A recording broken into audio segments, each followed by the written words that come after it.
আপনি একটি অন্ধকার গুহায় আছেন। একটু ঘুমানোর জন্য আপনি চোখ বন্ধ করলেন, কিন্তু এমন কিছু একটা আছে আপনি জানেন না। এই ঘুম আপনার ধারণার চেয়েও অনেক বেশি দীর্ঘ হতে যাচ্ছে। ৩০৯ বছর ধরে। আজ আমরা আলোচনা করব আসহাবে কাহাফের রহস্যময় গল্প নিয়ে। কোনো জায়গায় যেন তল্লাশি ছাড়া না থাকে, প্রতিটি পাথরের নিচে খুঁজে দেখো। এটি কোনো রূপকথা বা কিংবদন্তি নয়, এটি একটি বাস্তব ঘটনা যা কুরআনে উল্লেখ করা হয়েছে। আপনি যদি তাদের দেখতেন তাহলে তাদের ভয়ে পেছন ফিরে পালিয়ে যেতেন। তাহলে এই যুবকেরা কারা ছিলেন? কি এমন ঘটেছিল যার ফলে ৩০০ বছরেরও বেশি দীর্ঘ এক ঘুম শুরু হলো? আমাকে বলা হয়েছে তোমরা অন্য কাউকে উপাসনা করো। কে এই ঈশ্বর? আর সেই বার্তাটি কি ছিল যা এত গুরুত্বপূর্ণ যে কুরআন তা উল্লেখ করেছে? আমাদের রব আসমান সমূহ ও পৃথিবীর রব। চলুন কুরআন ও অন্যান্য ঐতিহাসিক সূত্রের আলোকে এই অসাধারণ গল্পে প্রবেশ করি। আর আপনি মনে করতে পারেন তারা জেগে আছে, অথচ তারা ঘুমিয়েছিল, আর আমরা তাদের ডানে ও বামে ফিরিয়ে দিতাম। আর তাদের কুকুরটি গুহার প্রবেশ মুখে তার সামনের পা দুটো ছড়িয়ে রেখেছিল। আপনি যদি তাদের দেখতেন তাহলে তাদের ভয়ে পেছনে ফিরে পালিয়ে যেতেন। হ্যাঁ, এটি হয়তো ইতিহাসের সবচেয়ে রহস্যময় ঘটনাগুলোর একটি।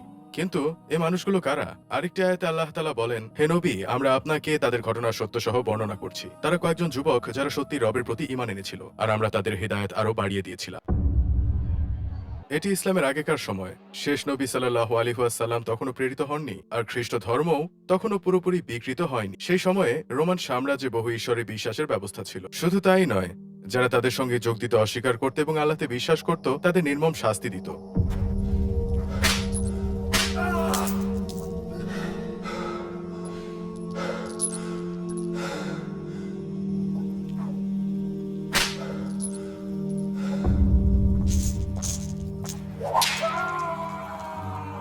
শাস্তিগুলোর একটি ছিল ক্রুশবিদ্ধ করা।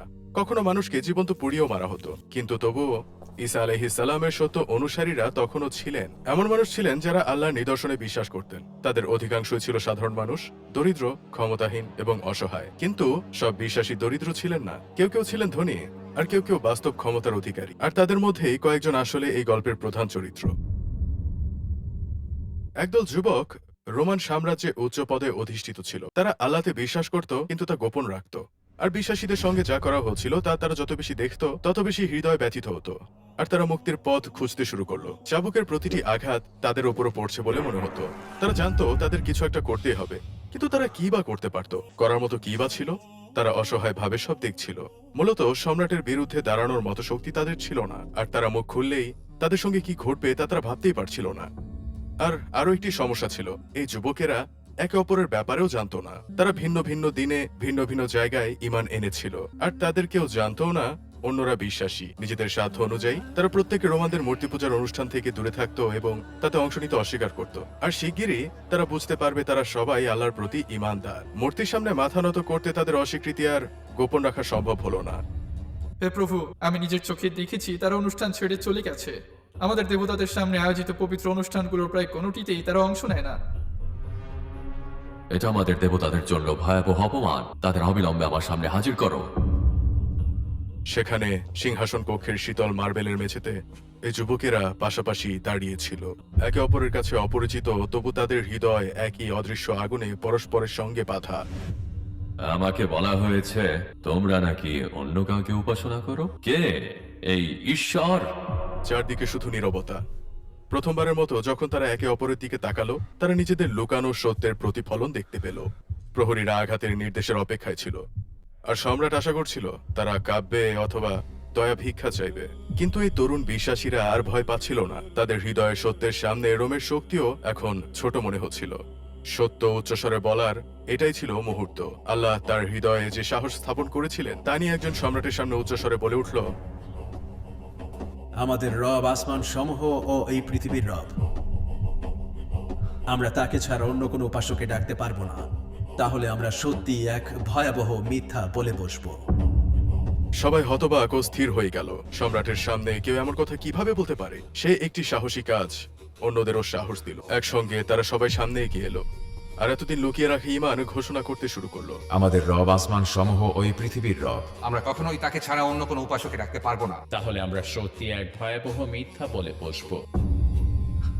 আমাদের এই জাতি তাকে ছাড়া অন্য উপাস্য গ্রহণ করেছে। কেন তারা এই বিষয়ে স্পষ্ট প্রমাণ হাজির করে না? আল্লাহর বিরুদ্ধে মিথ্যা রচনাকারীর চেয়ে অধিক জালেম আর কে হতে পারে? সম্রাট একদল যুবকের হাতে অপমানিত হয়েছিল। সে যখন তাদের দিকে তাকালো, দেখলো তারা সাধারণ নাগরিক নয়, তারা ক্ষমতাশালী ও সম্ভ্রান্ত পরিবারের সন্তান।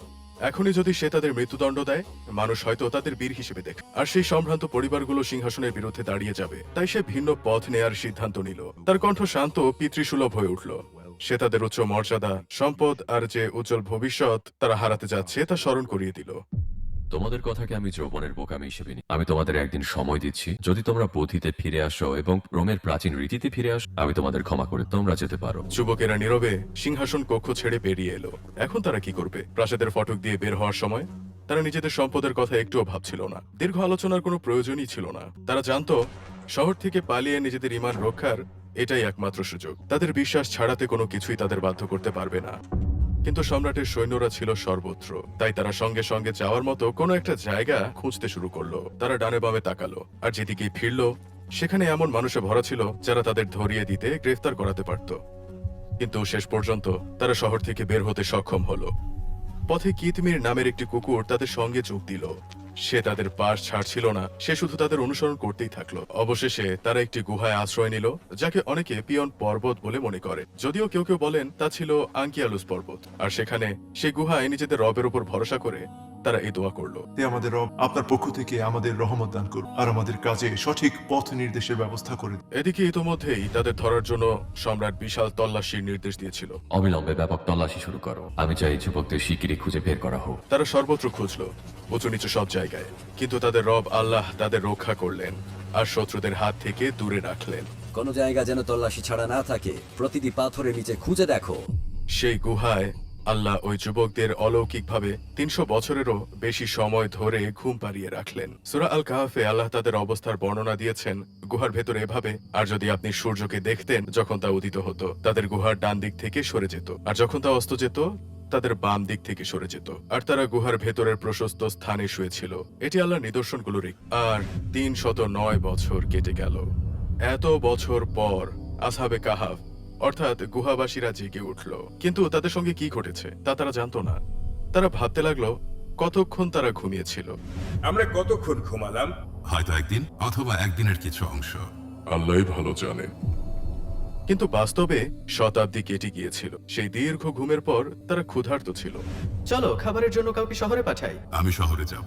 সাবধান থাকবেন, কেউ যেন আপনাকে দেখতে না পায়। চুপচাপ যাবেন, সৈন্যরা আপনাকে ধরে ফেলতে পারে। আমি সাবধান থাকবো। কিন্তু পথে সে অদ্ভুত কিছু লক্ষ্য করলো। শহরটি সম্পূর্ণ বদলে গেছে। মন্দিরের জায়গায় গির্জা এসেছে। সে আর মূর্তি দেখতে পেল না। কি ঘটছে? মানুষের পাশ দিয়ে হাঁটতে হাঁটতে সে বুঝলো তারা এক স্রষ্টার কথা বলছে। তাই সেই সাহসী মুহূর্ত যখন তারা সম্রাটের সামনে দাঁড়িয়ে সত্য বলেছিল, তা আজও বিশ্বাসীদের অনুপ্রাণিত করে চলেছে। যুবকটি শহরের ভেতরে এগিয়ে গেল। সে হতবাক হয়ে গেল, কিন্তু সে ক্ষুধার্তও ছিল। তাই রুটি কিনতে সে একটি দোকানে ঢুকলো। সুপ্রভাত। সে নিজের ও অন্যদের জন্য কয়েকটি রুটি কিনলো। তারপর রুটির দাম দিতে একটি রূপার মুদ্রা এগিয়ে দিল।